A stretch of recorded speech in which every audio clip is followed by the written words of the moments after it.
Happy August, everybody. I'm meteorologist Gavin Sandell. To start the month, it's been really dry and seasonal. It's been great weather out there.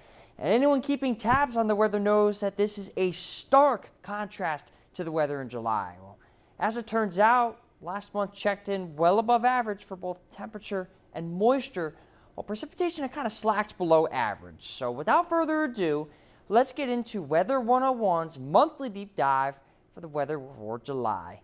Let's start this month with temperature, and we're going to pull up the graphic that we normally do, the calendar for last month, and you could see it was like June, a lot of above average conditions, really apart from 7 days and an extended stretch of about 5 to 6 days in mid-month. It was consistently hot. We got actually 6 days of 90-degree temperatures, and we had a heat wave as well between the 5th and the 7th, and what that turned out to be another above average month, 2.7 degrees above average.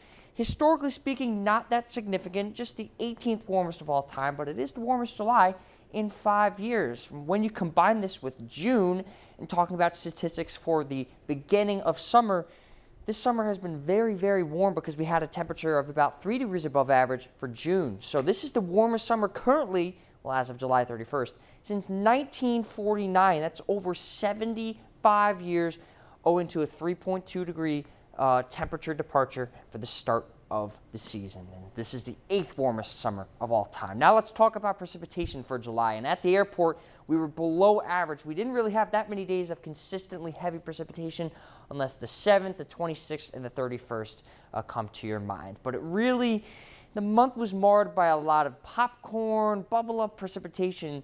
So you can't really use one location just to get that gauge for all of the valley. And really, you could see there was a little hot spot of below average precipitation really north of Youngstown in northern Mahoning and southern Trumbull counties. If you go to northern Trumbull, remember there's a little sliver of heavy precipitation towards the end of the month, towards the Mesopotamia area.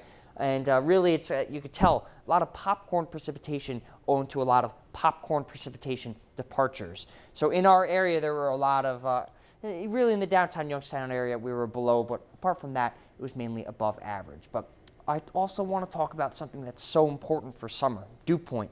Very critical for human comfort.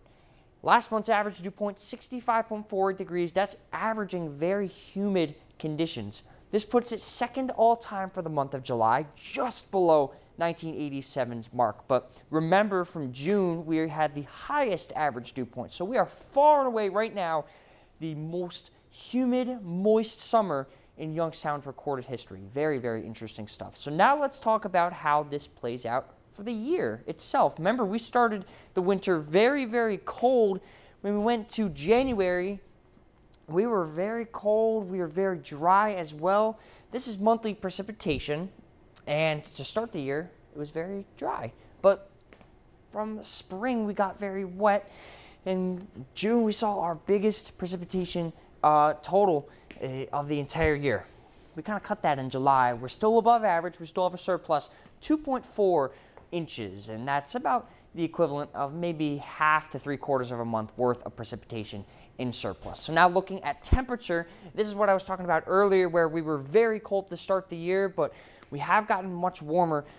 We are now 0.3 degrees above average, our first month above average since the year has started, and that's as of July 31st. And still, even though we are above average, this is our coldest start to the year since 2015. So very interesting stuff, and we are getting chilly as we head into the first week of August.